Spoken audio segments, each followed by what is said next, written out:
Hey guys, welcome back to the channel. So let's talk about something every designer wants to know. How do you actually make money as a graphic designer in 2025?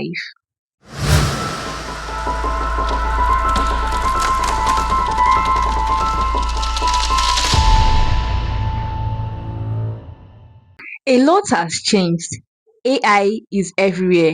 Clients are smarter and opportunities are bigger than ever. But the truth is, there are multiple ways to make money right now, and I'm going to break them down one by one with examples you can actually apply today.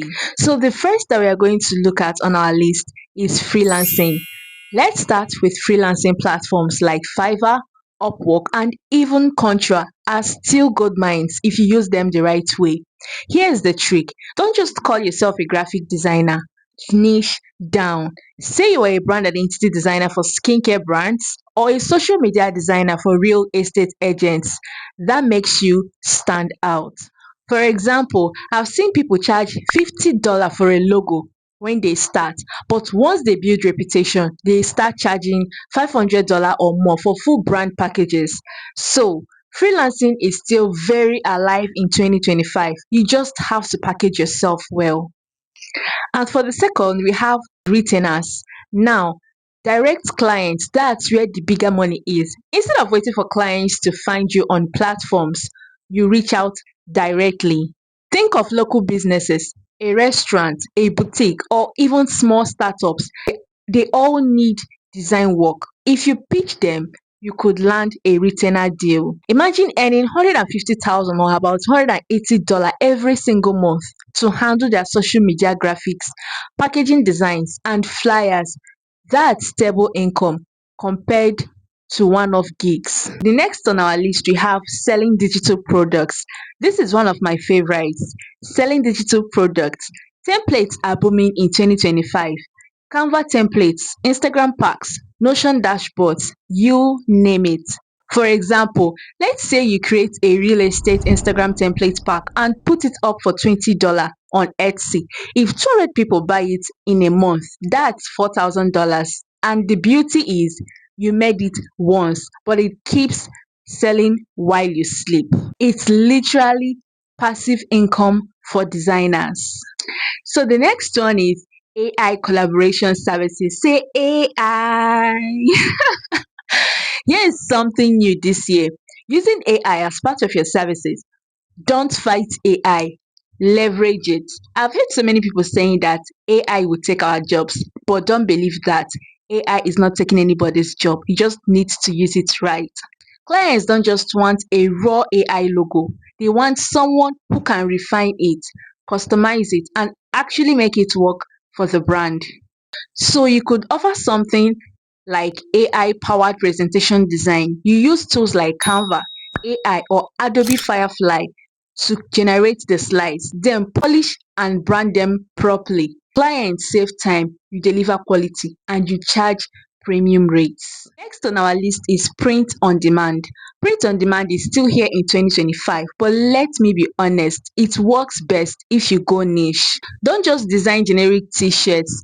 Pick something specific like funny Norse quotes or minimalist Christian wall art.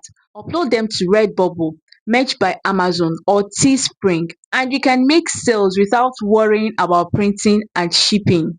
One viral design can pay your bills for months. And the next on our list, we have teaching and mentorship. Another way is teaching, and here's what's changed. People want short, actionable lessons, not a 30-hour course, something they can complete in a week. For example, you could sell a mini course like Photoshop for social media in 5 days for $49 or host a Zoom workshop with 50 students paying $20 each. That's $1,000 for a single workshop. The next we have content creation and personal brand. This one is powerful. Start building your personal brand on YouTube, Instagram, or TikTok. Share design tutorials, tips, or even your design journey. Once you build an audience, you can monetize through YouTube ads, brand sponsorships, and even affiliate marketing. For example, even with just 10,000 YouTube subscribers, you could earn $500 to $1,000 a month from ads and affiliate links, and that's without clients. And the next on our list is stock graphics and assets. And finally, stock design. Upload your work like vector packs, mockups, icons to places like Adobe Stock or Freepik. What's new in 2025 is that people want AI ready assets, things like editable design kits or vector packs that work well with AI tools. Every download earns you royalties. It's a slow burn, but it builds up to niche passive income. So there you have it. 8 solid ways to make money as a designer in 2025. Freelancing, direct clients, digital products, AI collaboration, print on demand, teaching, content creation, and stock assets. My advice: don't rely on just one. Combine two or three of these, and you will build a much stronger income. Let me know in the comments which one you are going to try first, and if you want me to do a deep dive on selling Canva templates or landing retainer clients, just say the word. Don't forget to like, subscribe, and share this with another designer who needs it. See you in the next one. Bye.